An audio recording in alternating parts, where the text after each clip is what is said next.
It's 6 a.m. in the Hemmel household. Pam Hemmel, like parents across the country, get her children ready for school. Clothes are chosen, shoes are tied, teeth get brushed, and backpacks put on. A process that millions of parents know all over the world, though not all in the same manner as Pam. Pam's son, Ethan, has been diagnosed with autism.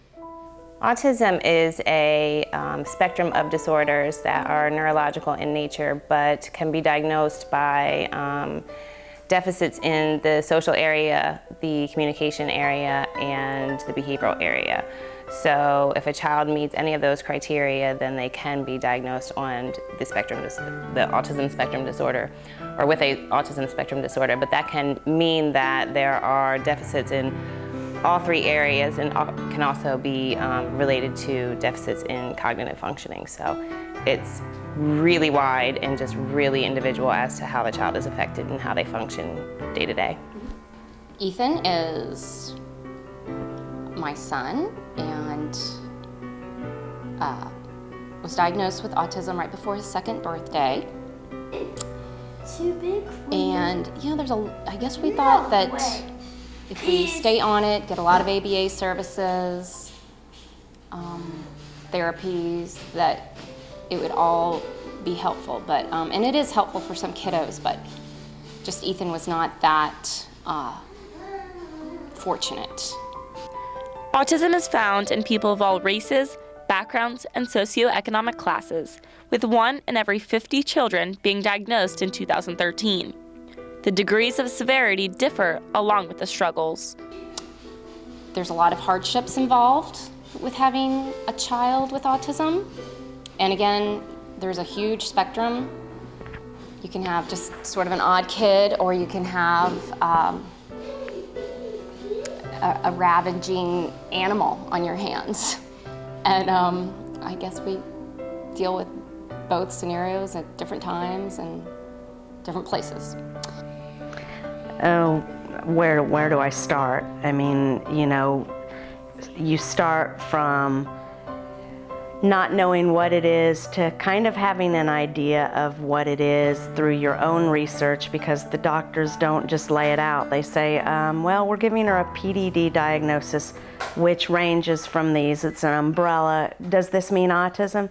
Well, it's a category. We don't have enough to put her in this category. Basically, they don't tell you what it is. The biggest challenge I see for families is how to function day to day when you're taking care of somebody who doesn't necessarily sleep consistently every night.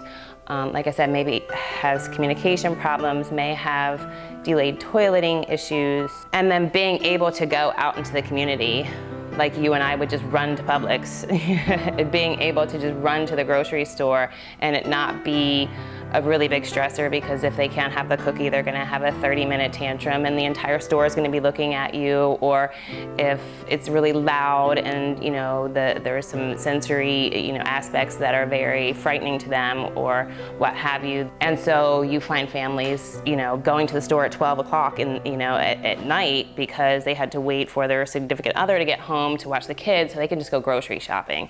And if you can imagine having to plan your whole anytime you need to leave the house around their schedule in that sense, it is just mind-boggling to me that anybody would be able to, get up in the morning and go, okay, I have to do this, that, and the other, and I have to do it, like that, just to get through a typical day.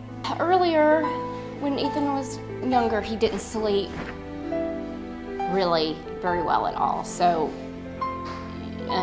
sleep deprivation on top of autism, it's just really kind of zombie-ish. I don't know. You're just struggling. It's such a range. They can be verbal, they can be nonverbal, they can be self-injurious to themselves. Potty training takes on a whole new meaning. Interactions with other children, school, education, the whole gamut. Autism is now the fastest growing serious developmental disability in the United States, with each affected family spending nearly $60,000 a year to cover therapies, medication, education, and more. But how do you prepare yourself for a lifetime with a child with autism? Ask questions, reach out, educate yourself. Know that when you are talking to your school guidance department or talking to the school district, understand you are an advocate for your child, but you have all the ability to research your specific child's issues. There was something I found online actually that was a letter to the school and anybody that works with my son. I call it the Justin Manifesto, and it's been invaluable in educating the teachers who have to deal with him on a daily basis, those guidance departments, some of the principals, to say, look, he's not willful and broken, he just is different, and if you can foresee an issue coming, you can calm it before it becomes something major. I think as a parent, you don't want to lower the expectations for your child. You want them to accomplish more and better than the next child, or at least equal to. So you can't stop. You have to keep going and keep getting more therapy. Autism receives less than 5% of the research funding of many less prevalent childhood diseases, and is one that is seriously misunderstood by a large population.